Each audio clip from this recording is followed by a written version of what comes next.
It's that time again, folks. Oh, EA. Salutations, everybody. It is Matty here today, and we're doing our good deed for the day. Our friends over at EA seem a little confuzzled, so we're here to help them out. I recently stumbled upon an article by gamesindustry.biz, which will be linked down below, where EA doesn't know why they're perceived as the bad guys. And I read it and my heart just sank. I was like, oh, poor EA, you guys don't know what you've done? Oh, all right, allow me to help.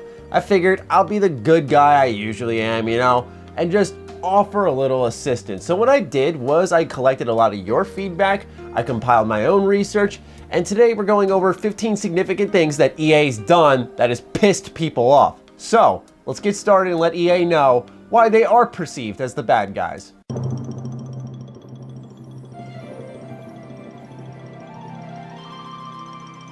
Going to bat for loot boxes, aka your surprise mechanics. So what we look at as surprise mechanics, this is something people enjoy. They enjoy surprises. Locking up Madden with NFL exclusivity so you have zero competition and no reason to push the genre forward. You released Anthem, and despite all the patience you did show via the Kotaku article, it also shows that you didn't know when to cancel a game that wasn't working. On a personal note, you completely ruined NHL. This is hands down the most stale sporting franchise I've ever seen.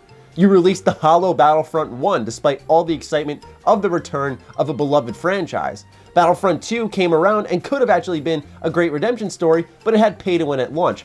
Now, I need to preface this though, ladies and gentlemen, Battlefront 2 has really turned around, and I have to say that in all fairness because DICE has done a great job supporting that game after the entire debacle that happened at launch. Andromeda's launch, I mean, that really speaks for itself. Buggy, underwhelming, just not good. Sorry, my face is tired from dealing with everything. No single player DLC for Andromeda for the folks who were sitting there and said, hey, I'll give Andromeda a chance down the line, patch it, add stuff to the story, fix the game, but EA dropped it in a flash.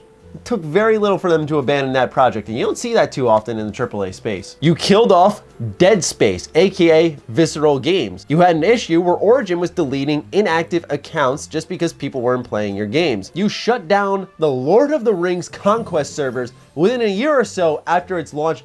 This is the biggest travesty of them all. It really is. If you like Battlefront, like the OG Battlefront from Pandemic, they also made a Lord of the Rings game, and it was cash. It was so good. You guys should really play it just for the PvE even. It is such a good time. Skate has completely disappeared, and despite all the demand for a Skate 4, you guys just seem to not want to do anything like fill in a vacant genre. You just want to monopolize the ones that net you the most money. God forbid we just create something and do a prestige piece. Oh, Mass Effect 3's ending. How could we forget that one?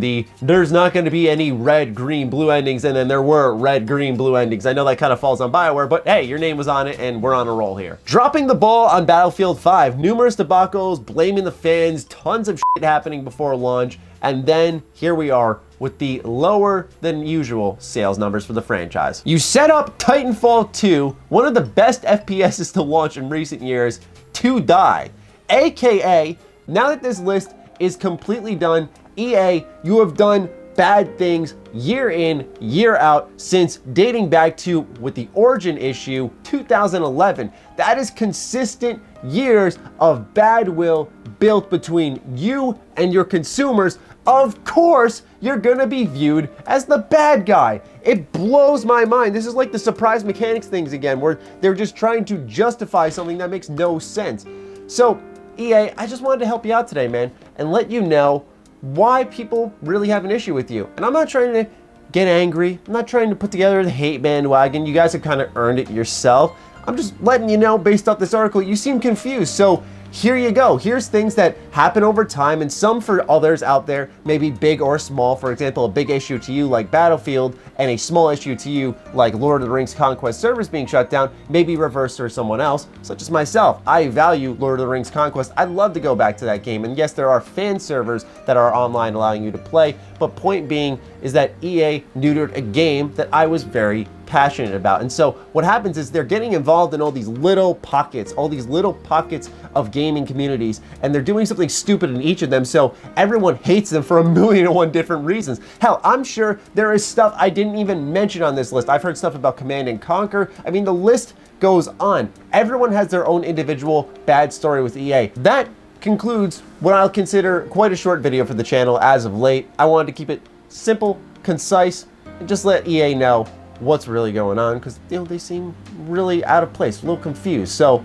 there you go, EA, and I hope you guys enjoyed this video, found it useful, informative, funny, whichever, and I thank you all for your feedback and helping make this video come to life. So with that all said, I'll conclude it now. Be sure to follow me on Twitter, like me on Facebook. Those links are in the description down below, along with my Patreon. Do consider supporting that, as it fuels all the content I create here. Stay sexy, stay active. I love you all.